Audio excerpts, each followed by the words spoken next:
Hello dears, हमारे पास exercise 1.15 class 7 है।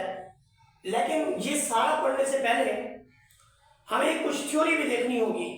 Theory देखेंगे तो हमें पता चलेगा कि टैक्स क्या है, टैक्स की कितनी काइंड्स हैं, कितनी अकसाम हैं, इसमें डायरेक्ट टैक्स कौन सा है, इनडायरेक्ट टैक्स कौन सा है, और साथ में इनकम टैक्स कौन सा है, और एग्जेम्प्ट टैक्स किसको कहते हैं, टैक्सेबल इनकम क्या है, फिनेंशियल ईयर किसको कहते हैं, प्रॉपर्टी टैक्स जो है वो क्या है, जनरल सेल्स टैक्स क्या है, और सिमिलरली कमीशन क्या है, रेट ऑफ कमीशन क्या है। ये सारी चीजें हम इस लेक्चर के अंदर डिस्कस करेंगे। Stay with me. तो यहां पर देखें, जो हमारे पास पहली चीज है वो टैक्स। टैक्स असल में क्या है? ये वो अमाउंट है जो गवर्नमेंट अपनी रियाया से लेती है, अपनी आवाम से लेती है। ये वो अमाउंट है जो गवर्नमेंट अपनी रियाया से लेती है, आवाम से लेती है। फिर उसके बदले में गवर्नमेंट जो है वो उनको हेल्थ देती है, सिक्योरिटी देती है, एजुकेशन देती है, जस्टिस देती है, रोड्स देती है, इलेक्ट्रिसिटी एक्सेट्रा। बहुत सारी चीजें हैं जो गवर्नमेंट की जिम्मे होती है और उसने आवाम को देना होता है। ये पहली बात है कि टैक्स किस लिए हम पे करते हैं और उसके बदले में हमें गवर्नमेंट क्या देती है। इसके बाद हम बात करेंगे टाइप्स ऑफ टैक्स की। जब हम टाइप्स ऑफ टैक्स की बात करें, टाइप्स ऑफ टैक्स के अंदर देखिए हमारे पास डायरेक्ट टैक्स है। ये कौन सा टैक्स है? ये वो टैक्स है जो पब्लिक डायरेक्टली जो है वो गवर्नमेंट को देती है। और इनडायरेक्ट टैक्स कौन सा है? ये वो टैक्स है जो कि चीजों के ऊपर लगा होता है, गुड्स के ऊपर, सर्विसेज के ऊपर और कमोडिटीज के ऊपर। मसलन ये कि जैसे हम चीजें खरीदते हैं तो उसमें जब हम चीज खरीद करते हैं तो उसी पे ही हम एक टैक्स दे देते हैं। मसलन आपने एक पेस्ट खरीदा और वो पेस्ट जो था, और वो जो पेस्ट था, फर्ज करें कि आपका वहाँ टोटल अमाउंट आपसे 100 रुपीज़ ली गई है और 17% या 18% GST है, तो आपका जो वो बुश था वो था 82 रुपीज़ का। जो ऊपर वाले 18 रुपीज़ दिए हैं वो आपका GST था। ये डायरेक्ट टैक्स है। यहाँ पर टाइप्स ऑफ डायरेक्ट टैक्स है। इसके अंदर इनकम टैक्स है। इनकम टैक्स का क्या मतलब है? इनकम टैक्स जो है ये एक ऐसा टैक्स है जो कि गवर्नमेंट इम्पोज करती है किसी भी पर्सन की इनकम के ऊपर। किसी भी पर्सन की इनकम के ऊपर जो गवर्नमेंट इम्पोज करती है, that is called income tax. Income tax जो है, आप इसके अंदर अगर किसी की इनकम जो है, फर्ज करें कि फिनेंशियल ईयर 23 और 24 के लिए उन्होंने 6 लाख रुपए रखे हैं एग्जेम्प्ट के, तो जिसकी इनकम 6 लाख रुपए है उसको छूट है, वो टैक्स नहीं देगा। लेकिन अगर वो 6 लाख से ज्यादा कमाता है तो फिर उसके ऊपर डिफरेंट रेट पे टैक्स है।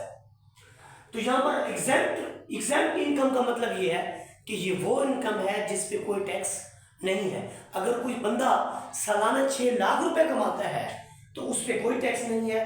लेकिन अगर उसकी आमदनी 6 लाख सालाना से ज्यादा है, अब 6 लाख का मतलब क्या है कि जिसकी 50,000 पर मंथ है, जिसकी 50,000 पर मंथ है उसमें, तो यहाँ पर एग्जेम्प्ट इनकम के बाद है टैक्सेबल इनकम। अब जिस बंदे की 6 लाख से जितनी ज्यादा होगी उस पर उतनी ही ज्यादा वैल्यू के साथ जो है वो टैक्स लिया जाएगा, that is called taxable income. अब फिनेंशियल ईयर क्या होता है? फिनेंशियल ईयर वो होता है जो 1 जुलाई से लेकर 30 जून तक पूरा 6 महीने 12 महीने ये बनते हैं। इसको फिनेंशियल ईयर का नाम दिया गया है। फिनेंशियल ईयर का मतलब ये है कि आपका जो 1 जुलाई से लेकर जो आपके पास है, इसको फिनेंशियल ईयर कहा जाता है। 1 जुलाई से लेकर 30 जून तक ये हमारा होता है जी फिनेंशियल ईयर।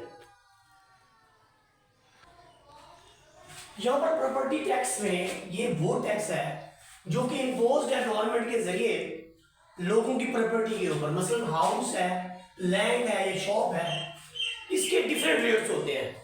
इसके रेट्स डिफरेंट होते हैं। ये लोकेशन पे वैरी करता है। कुछ जगह ऐसी होती हैं जिनके रेट बहुत ज़्यादा होते हैं, जैसे शहरों के अंदर जो रोड्स के ऊपर होती हैं या चौक में होती हैं, उन शॉप्स के या उन मकानात के रेट्स जो है बहुत ज़्यादा होते हैं। ये कम्युनिटी पे भी डिपेंड करता है कि कहीं पे जो है हायर लेवल की कम्युनिटी होती है, जैसे DHA है, वहाँ पर रेट ज़्यादा है। सिमिलरली एक आम कॉलोनी जो है वहाँ पर रेट कम है। तो यहाँ पर इसके बाद जो हम बात करेंगे वो है हमारे पास general sales tax. General sales tax जो है ये वो अमाउंट है जो हम किसी भी चीज़ की खरीदारी पे एक्स्ट्रा पे करते हैं। मैंने अभी आप टूथब्रश की मिसाल दी है। जैसे आप टूथब्रश लेते हैं, आप फर्ज करें कोई इस तरह की और सूप लेते हैं, साबुन लेते हैं कपड़े धोने वाला, या दूसरा नहाने के लिए साबुन लेते हैं, शैम्पू लेते हैं, उस पर जो हम एक्स्ट्रा चार्जेस पे करते हैं वो हमारा जनरल सेल्स टैक्स होता है और इसको GST कहा जाता है। G stands for general sales tax. GST हमारा क्या है? GST का पिछले साल का 17% था, अब 18% हो गया है। तो ये बात हुई है कि अगर आपकी कोई एक चीज़ जो है वो 82 रुपीज़ की है तो उस पर हमें 100 रुपीज़ पे करने पड़ते हैं, और ये जो एक्स्ट्रा 18 रुपीज़ हम देते हैं यही तो परसेंटेज है इसकी GST की, और ये भी वेरी करती है। ये एक साल में मतलब कुछ होती है, ये गवर्नमेंट पे होता है कि उन्होंने इसको क्या किया है, ये फिक्स रेट होते हैं। इसके बाद हमारे पास है कमीशन। कमीशन का क्या मतलब है? कमीशन असल में ये एक अमाउंट होती है, एक ऐसी अमाउंट होती है जो कि सेलर पे करता है, बेचने वाला पे करता है एजेंट को। एजेंट कौन होता है? एजेंट वो शख्स होता है जो प्रॉपर्टी सेल करवाता है। शॉप, हाउस जो सेल करवाने में, सौदा बनवाने में जो बंदा शामिल होता है उसे एजेंट कहते हैं। वो एजेंट जो है अपना एक हिस्सा लेता है। वो हिस्सा जो है 2%, 5%, 10% एनीथिंग इज जो उसने रखा हुआ होता है वो पहले से तय करता है और उसके बाद अपना वो हिस्सा जो है वो वसूल करता है। ठीक है? वो नहीं इतना देखो क्या के दबाव है, बेवकूफा वो जरे खड़े थे वो। अब हम बकायदा तौर पर एक्सरसाइज का स्टार्ट करेंगे। हमारे पास क्वेश्चन नंबर 1 जो है, क्वेश्चन नंबर 1 की स्टेटमेंट क्या है? Zara has annual income of RS, ये 10 लाख रुपए जो है उसकी एनुअल इनकम है। आपने amount of income tax find करना है। तो यहाँ पर देखें कि ज़ारा की जो एनुअल इनकम है वो आपके पास है 10 लाख, और एग्जेम्प्टेड इनकम उसकी कितनी है? यानी एग्जेम्प्टेड इनकम का मतलब ये है कि उसको छूट कितने पे है, वो मुस्तस्ना कितनी रकम पे है। तो मुस्तस्ना वो है 6 लाख से, तो आप उसकी टोटल इनकम 10 लाख है, 10 में से एग्जेम्प्टेड कितनी है जिसपे छूट है वो 6 लाख है, तो बाकी कितनी अमाउंट है जिसपे उसको टैक्स पे करना पड़ेगा? 4 लाख। ये देखिए 10 लाख में से 6 लाख निकल गया, तो कितनी अमाउंट पे उसको टैक्स पे करना पड़ेगा? 4 लाख में। अब जो इनकम टैक्स है, इनकम टैक्स का रेट उसने दे दिया है कि ये फिक्स है 2023-24 के लिए, ये फिक्स है 2.5%। अब जो हमारे पास वैल्यू बची है, उस वैल्यू का हमने 2.5 लेना है। उस वैल्यू को क्या लेना है? 2.5 लेना है। और यहाँ पर देखेंगे हम कि 2.5 जो है उसकी एग्जेम्प्टेड इनकम का 2.5% जो है कितना बनता है? तो 2.5%, अब रेट इनकम टैक्स का रेट 2.5% है। इनकम टैक्स कितनी होगी? 2.5% of taxable amount. Taxable amount हमारी 4 लाख है, तो 2.5% ऑफ टैक्सेबल अमाउंट। ऑफ का मतलब है मल्टीप्लिकेशन और परसेंट का मतलब क्या है? परसेंट का याद रखें कि परसेंट का मतलब है कि 1/100। तो ये जो परसेंटेज का निशान होता है इसका हमेशा मतलब होगा 1/100। तो 2 शेयर 1/100 जरा 4 लाख। आप देखें 2 सिफरों से 2 सिफरें उड़ा देंगे, फिर एक और सिफर से एक और सिफर उठ जाएगी, और यहाँ पर हमारे पास क्या बचेगा? जस्ट 400। अब 400 किससे मल्टीप्लाई होगा? 25 से 400 को करें तो हमारे पास आएगा RS 10,000। तो वो जो टैक्स पे करेगा अपनी अगली 4 लाख के ऊपर जो टैक्स पे करेगा वो टैक्स उसका होगा 10,000 रुपए। क्वेश्चन नंबर 2 के अंदर देखें, उसने कहा है कि अगर if the income tax paid by Ali, अब इनकम टैक्स हमें गिवन है, तो कहते हैं कि 10,000 अगर वो पे करे, then find the total annual income of Ali, तो फिर अली की टोटल इनकम। पिछले क्वेश्चन के अंदर देखिए हमने 10,000 जो है वो पे किया था, तो इसका मतलब जो उसकी टोटल अमाउंट थी वो कितनी आई थी, 10 लाख आई थी।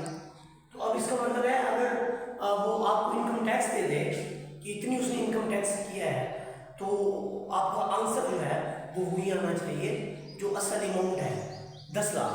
तो यहाँ पर देखिए जब हम बात करते हैं income tax paid by Ali, वो है 10,000 कि अली ने जितना इनकम टैक्स पे दिया, रेट जो है इनकम टैक्स का रेट है 2.5%।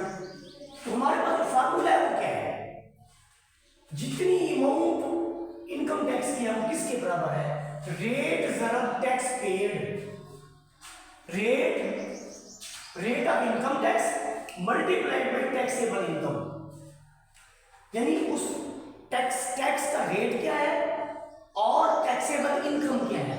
टैक्सेबल इनकम आपको याद होगी कितनी थी हमारे पास, यही चीज हमने फाइंड आउट करनी है। ये 2.5% है, 2.5 लिखने के बाद परसेंट की जगह पे हमने 1/100 लिख दिया, और अमाउंट ऑफ इनकम टैक्स जो उसने पे किया है वो हम पहले ही लिख चुके हैं कि ये 10,000 है, ये 10,000 है। पोस्ट काटी थी क्या,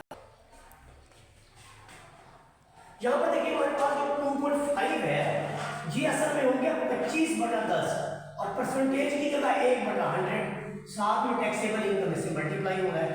तो इक्वेशन के सोल्यूशन का क्या तरीकाकार है, जो यहाँ पर डिनोमिनेटर में 100 और 10 है, यहाँ पर आपके पास ऊपर चले जाएंगे, और जो ऊपर 25 है वो आपका डिनोमिनेटर के अंदर आ जाएगा। समझ आ रही बात ना।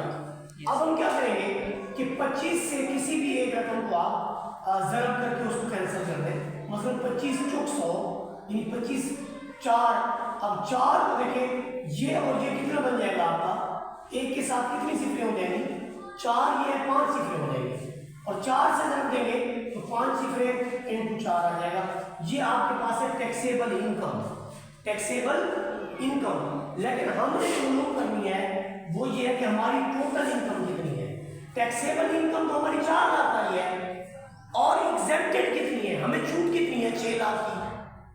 तो जो हमारे पास छूट है taxable income plus exempted income, यानी 4 लाख पे हमने टैक्स दिया है और हमें छूट दी 6 लाख पे, तो हमारी टोटल अमाउंट कितनी हो गई, 4 लाख प्लस 6 लाख, टोटल कितनी हो गया हमारे पास, इनकम कितनी होगी टोटल, 10 लाख।